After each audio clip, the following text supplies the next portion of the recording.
Unit 2, pages 18 and 19. Reading.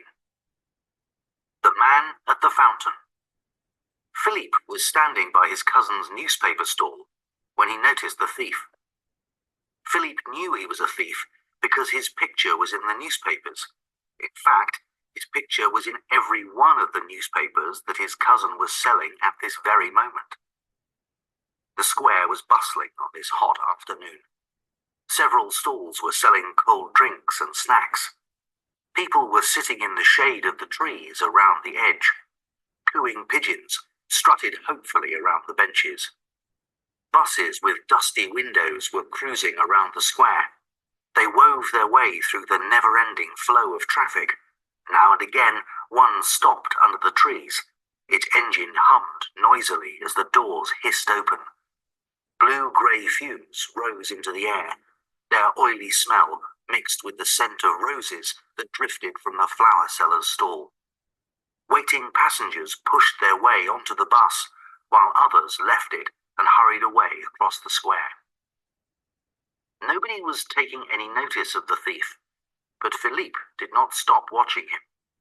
He was difficult to recognize. He did not look exactly like his pictures because he was in disguise, but Philippe knew it was him. The police were looking for this man all over the city, and now here he was, just a few meters from the newspaper stand. He was standing at the fountain in the middle of the square. He was almost hidden by a group of tourists with clicking cameras. They chatted and laughed as they took their photos. The square was famous for the fountain. Travelers to the city always took photos of the fountain with its beautiful statues and cascades of tinkling water. It was made from white marble that glistened like Arctic ice. In the four corners were huge leaping fish. Water spurted from their gaping mouths and splashed into the pool.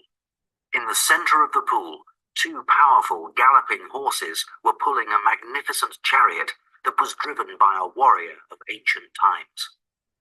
The thief was mingling with the tourists who were throwing seeds to the pigeons and photographing the elegant buildings around the square. Philippe thought about getting closer. He took a few steps forward. "Hey!" Philippe heard his cousin's voice. "Aren't we going to the match? I'll finish here soon." Philippe nodded and looked back at the man who was sliding a small camera from his pocket. He took several photos of the square. While Philippe was watching, he realized that one building particularly interested the thief. It had 6 white columns at the front.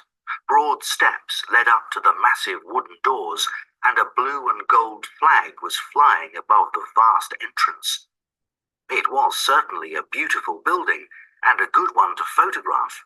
It used to belong to a duke. Now, it was the city bank. Philippe frowned and stared harder at the man. Just then, the group of tourists hurried away towards their bus. Startled pigeons took off in a cloud of grey. The thief was suddenly alone. As if he felt Philippe's eyes on him, the man turned towards the fountain. An ice cream seller pushed his cart across the square and stopped in front of the fountain. Philippe could no longer see the man. When the ice cream seller moved on, the man was gone. Philippe frowned again. Perhaps he knew I was watching him, he thought. Just then, Philippe spotted a movement among the trees at the edge of the square. The thief was darting towards the main street that led away from the square. It was at that moment that Philippe decided to follow him. Unit 2, pages 18 and 19.